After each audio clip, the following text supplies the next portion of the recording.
বাবু চলে গেল, আবার বুড়ি খেলে চলে যাবে, বাড়িটা একবারে ফাঁকা হয়ে যাবে। দুদিন পরে কিনা হয়তো আমি দিয়ে আসবো, হবে না?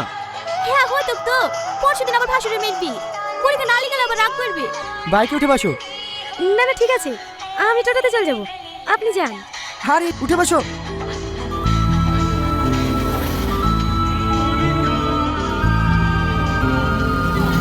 যেতে পারবি তো, তোর কাজ রেখে করবে রে। হ্যাঁ আমি যাবো ভাই। তুই তো এক্ষুনি কাজ থেকে আসলি, আবার যাবি?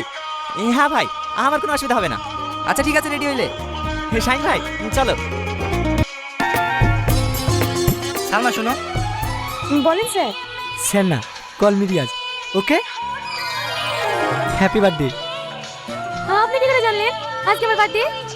যাকে ভালোবাসি তার বার্থডে কবে জানবো না? এই নাও, এটা তোমার জন্য। আপনি আমাকে এতটা ভালোবাসেন? হ্যাঁ, আমার জীবনের থেকেও বেশি। রিয়াজ, জড়িয়ে ধরবে না? তুমিও না।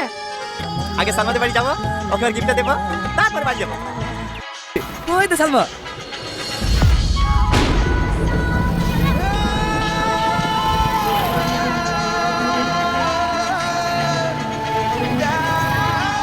টনি, সাথে ওই লোকটা কে?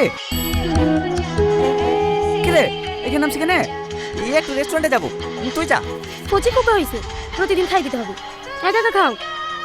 তাহলে থাক। ওয়েটার, এগুলো নিয়ে যাও। এই না না, বুদ্ধি কোথাকার, একটু আর কেউ বোঝে না। হ্যাঁ করো।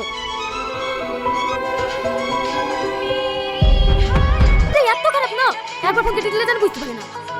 আপনি যে ব্যক্তির সঙ্গে যোগাযোগ করার চেষ্টা করছেন